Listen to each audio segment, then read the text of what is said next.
Il-Gazzetta Malta Today unnotat l-aġir ta' Jason Azzopardi li s-sibt digrit tal-imħallef Edwina Grima ikkundannaħ u sabitu ħati li prova jfixkel l-amministrazzjoni tal-ġustizzja b'kumment li tal sit Lavin Malta dwar l-allegat mandant fil-qtil ta' Defni Caruana Galizia Jorgen Fenek. Il-pubblikatur tal-Malta Today Sejfer Balzan kiteb kif min-nies kollha dawn il-kummenti ġew minn Jason Azzopardi, l-avukat tal-familja Caruana Galizia.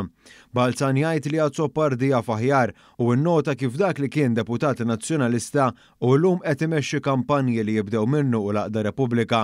Imbagħad Bernard Grekki segwi suppost jaf xi jfisser każ li jkun subġudice, jiġifieri għandu ma nqatax. Sejfer Balzan żied jgħid li daw kollha f'sensihom jafu li minnu b'xi mod involut fil-qtil ta' Caruana Galizia għandu jħallas għal emilu.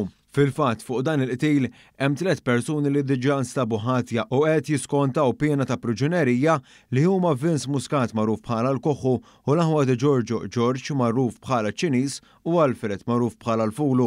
Balzan spjega kif il-kummenti ta' Jason Azzopardi li jippreġudikaw il-każ tant li osservaturi qalu li saħħet id-difiża ta' Jorgen Fenek huma tal-aġeb u ġejjin minn persuna egoista u bi kburija falsa. Fuq il-kummenti ta' Azzopardi l-imħallef ordinati li dawn jitneħħew minn intervista li tal-Lavin Malta.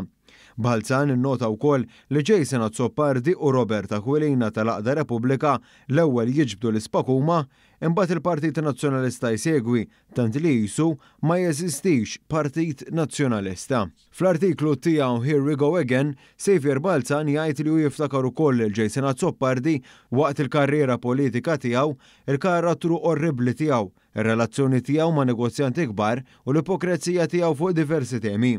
Jason Azzopardi kien inqabad li ma jħallasx xi taxxa wara li ddikjara li ma qala xejn mill-professjoni tiegħu ta' avukat u mbagħad kien mar jiġri jbiddel id-dikjarazzjoni tiegħu ma tat-taxxa kif inkixef li ħebax qala mill-professjoni legali. Dwar dan il-każ kien saħansitra nstab ħati li kiser il-kodiċi etika mill-Kummissarju għall-Standards.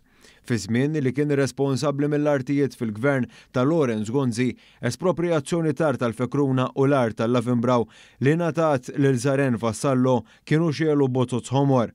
Kien anke investiga l-Awditur Ġenerali u l-episodji li kien imdaħħal fihom Jason Azzopardi sabu kummenti jibsin tal-istess Awditur Ġenerali. Intant Jason Azzopardi anke kien qal li ma jiftakarx ħaxxi rigali minn ta' Fenek, il-familja ta' Jorgen Fenek, meta fil-fatt akkwista ballroom b'xejn biex jorganizza coffee morning għal kostitwenti tiegħu. Dan apparti mawra f'Iżrael fejn uża l-isem fittizju ta' Mr. Smith biex qat mingħajr ħlas fil-lukanda lussuża tal-Hilton f'Tel Aviv fejn għamlulu tajjeb għaliha ta' Fenek.